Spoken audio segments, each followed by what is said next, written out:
Hi everyone, मेरे channel में आप सबका स्वागत है।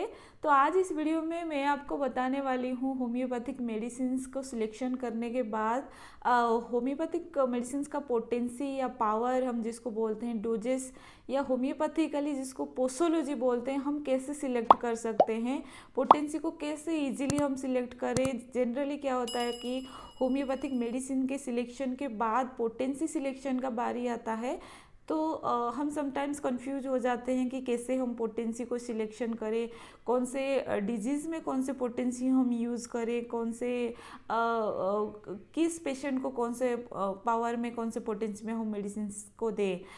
तो इस वीडियो को शुरू से ही एंड तक अच्छे से एकदम से देखिए, आपका सारा कन्फ्यूजन दूर होने वाला है। आप एकदम से समझ जाएंगे कि कौन से डिजीज़ में या कौन से पेशेंट को आपको कैसे इजीली आप पोटेंसी सिलेक्शन कर सकते हैं। बहुत इजी प्रोसेस है। तो चलिए वीडियो को शुरू करते हैं। वीडियो को एंड तक जरूर देखिए। वीडियो शुरू करने से पहले दोस्तों, अगर आप मेरे वीडियो में नए हैं तो आप मेरे वीडियो को सब्सक्राइब कर सकते हैं। अगर आपको वीडियो अच्छा लगे तो लाइक ज़रूर कर दीजिएगा एंड ऑल्सो आप पास दिए गए बेल आइकन को भी प्रेस कर दीजिएगा, क्योंकि मेरे आगे आने वाले वीडियो का नोटिफिकेशन आपके पास पहुंचती है। दोस्तों, पोटेंसी या डोजेस मीन्स आपका मेडिसिन का क्वांटिटी कितना है, मीन्स ये जो पर्टिकुलर वे में होम्योपैथिक मेडिसिन स्पेशली एक पर्टिकुलर वे में प्रिपेयर होता है, तो वो कौन से क्वांटिटी में आपको लेना चाहिए, जैसे 6th पोटेंसी में या 12 पोटेंसी में या 30 पोटेंसी में, 200 पोटेंसी में या 1M या 10M या 50M, कौन से पोटेंसी में आपको लेना चाहिए। सेकेंड बात, उसका डोजेस, कितने डोजेस में आप इसको यूज़ करेंगे, 1 डोज डेली या 1 डोज इन वीकली या 1 डोज इन 1 मंथ या 1 डे में आप 3 बार 3 डोज में आप उसको यूज़ करेंगे, या उसका रिपीटेशन कैसे करें, कैसे कितने बार हम उसको लें। ये सारा चीज़ों को मिलके ही हम पोटेंसी को डिसाइड करते हैं, डोजेस को डिसाइड करते हैं। दोस्तों, यहाँ पे 3 प्रकार के पोटेंसी रहता है। एक है low potency, then medium potency and high potency. जो 30th पोटेंसी रहता है उसके नीचे वाले सारा पोटेंसी लो पोटेंसी में आता है।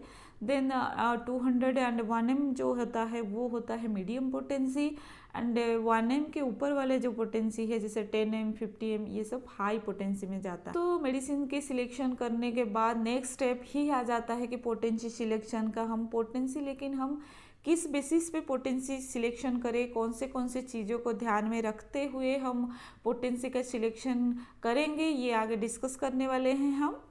अब फ्रेंड्स, पोटेंसी सिलेक्शन करने के लिए बहुत सारे फैक्टर्स हैं जिसको हम ध्यान में रखना पड़ता है। तो मैं एक के बाद एक सारा आपको बताऊंगी, डिटेल में बताऊंगी। बहुत ही अच्छा सेशन होने वाला है।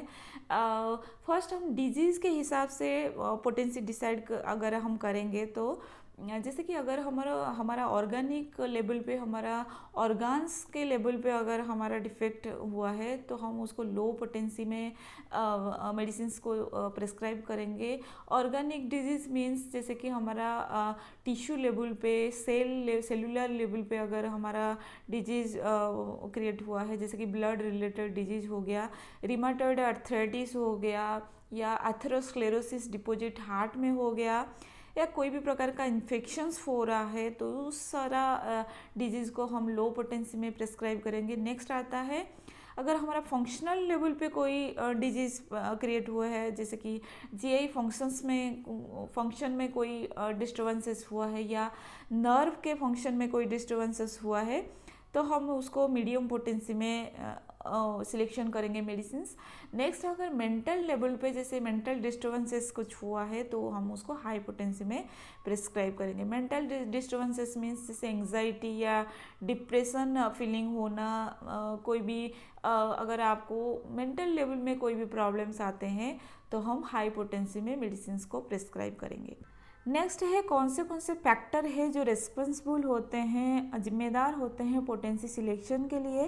पहले फैक्टर मैं बोलूँगी ससेप्टिबिलिटी, जिसको हम बोलते हैं। ससेप्टिबिलिटी मीन्स संवेदनशील, मीन्स कौन कितना रिएक्ट करता है जो मेडिसिन्स को या कोई भी चीज़ को आप कितना इजीली इम्प्रेस करता है, आपको रिएक्ट करता है। जनरली ससेप्टिबिलिटी जितना ज़्यादा होता है पोटेंसी उतना लो होता है।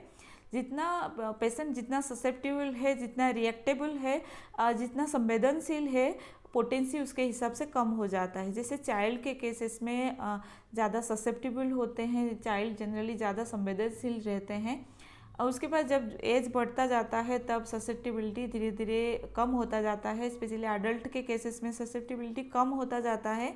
एंड देन जब ओल्ड एज आ जाता है, जब एज बढ़ जाता है, तब फिर से ससेप्टिबिलिटी, संवेदनशीलता बढ़ जाता है।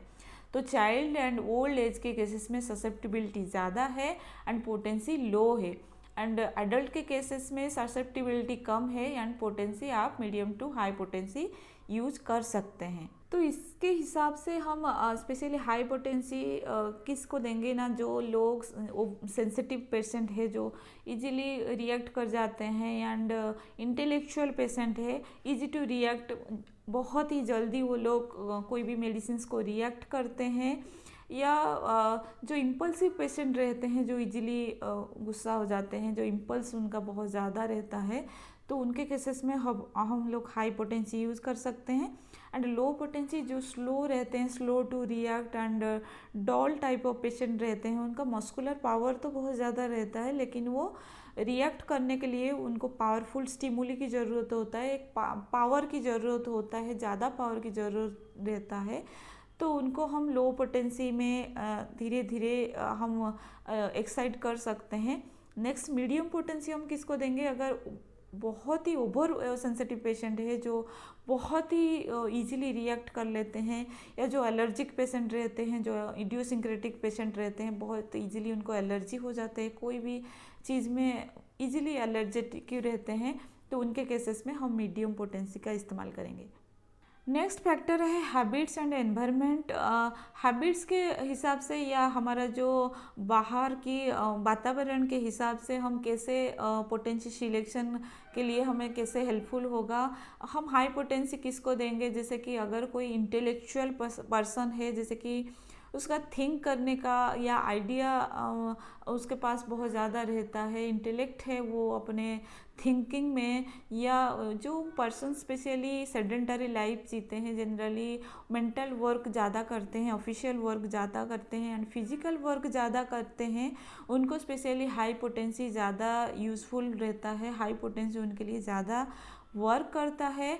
एंड लो पोटेंसी स्पेशली जो डेली वर्कर रहते हैं, जो लेबर रहते हैं, जो बहुत ज़्यादा हैवी वर्क करते हैं, जैसे केमिकल फैक्ट्री हो गया, टबैको वर्कर्स हो गए, जिनका फूड इतना मतलब सेडेंटरी नहीं रहता है, कोर्स फूड खाते हैं और रात को नींद मतलब इतना कम्प्लीटली नींद उनको नहीं ले पाते, वो सो नहीं पाते इतना, तो उनके केसेस में स्पेशली लो पोटेंसी का इस्तेमाल ज़्यादा करना ही सही रहता है, और लो पोटेंसी ही उनके ऊपर ज़्यादा वर्क करते हैं।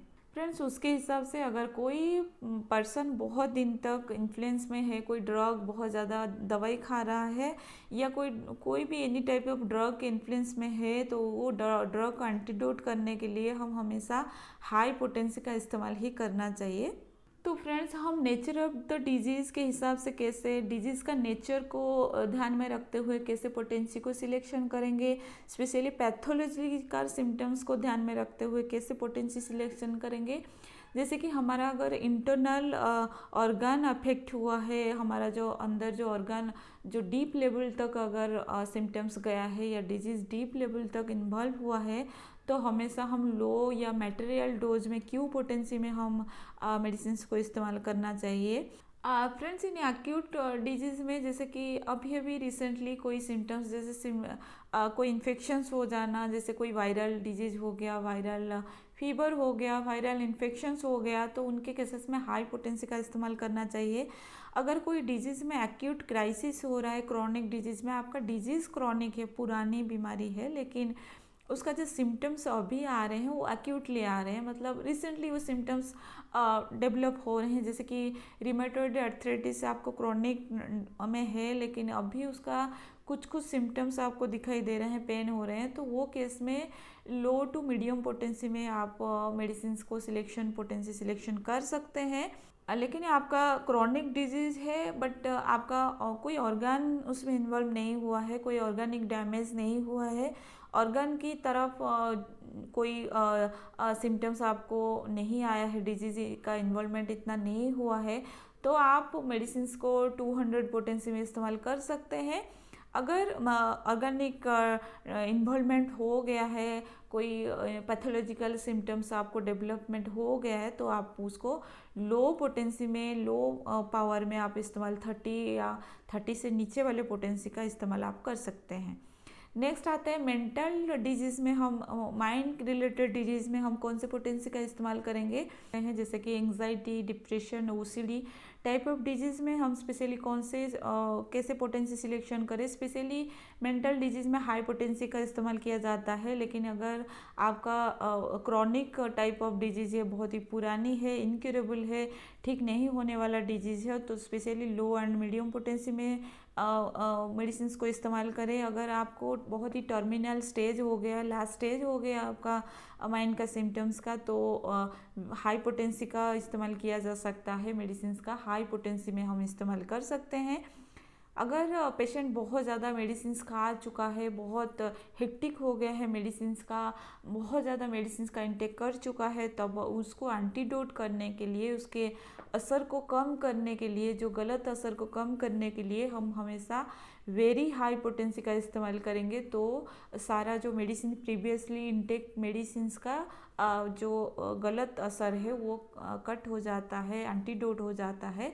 आप कॉन्स्टिट्यूशन को ध्यान में रखते हुए भी मेडिसिन को प्रेस्क्राइब कर सकते हैं। कॉन्स्टिट्यूशन मीन्स एक पर्सन का व्यक्तित्व कैसा है, अगर उसका व्यक्तित्व मेडिसिन के ड्रग पिक्चर के साथ मैच हो रहा है, जैसे कि बहुत सारे मेडिसिन, पॉलीक्रेस्ट मेडिसिन है, उसके पिक्चर के साथ, अगर ड्रग पिक्चर के साथ अगर कोई पर्सन का पूरा सिम्टम्स मैच होते हैं, जितना ज़्यादा मैच हो सकते हैं, तो आप उसके हिसाब से मेडिसिन को हाई पोटेंसी में इस्तेमाल कर सकते हैं। अगर आप फिजिकल सिम्टम्स के बेस पे मेडिसिन को प्रेस्क्राइब करते हैं, तो specially low to medium potency में प्रेस्क्राइब करना ही बेटर है।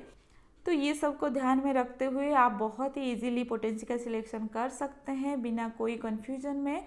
तो आज के लिए बस इतना ही। अगर आप कोई नई वीडियो देखना चाहते हैं, कोई नई चीज़ के बारे में जानना चाहते हैं, तो आप मुझे कमेंट सेक्शन में बता सकते हैं। ऑल्सो आप कैसे पोटेंसी सिलेक्शन करते हैं, आप मुझे कमेंट सेक्शन में ज़रूर बताइएगा।